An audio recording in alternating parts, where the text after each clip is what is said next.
Dachy pokryte papą z czasem ulegają zużyciu. Powierzchnia traci szczelność i wymaga zabezpieczenia.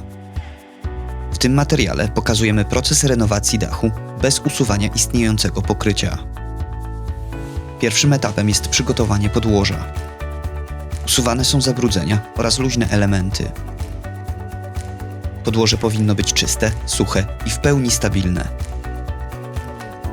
Po przygotowaniu powierzchni rozpoczynamy aplikację systemu. W pierwszym etapie wykonuje się warstwę wzmacniającą. Włóknina jest wklejana za pomocą rozcieńczonej powłoki uszczelniającej i dokładnie dopasowywana do podłoża. Szczególną uwagę zwraca się na miejsca łączeń oraz detale dachu.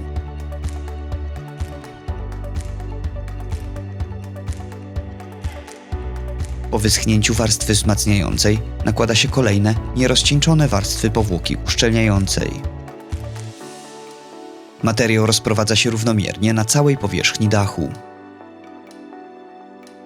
Każdą warstwę nakłada się po wyschnięciu poprzedniej.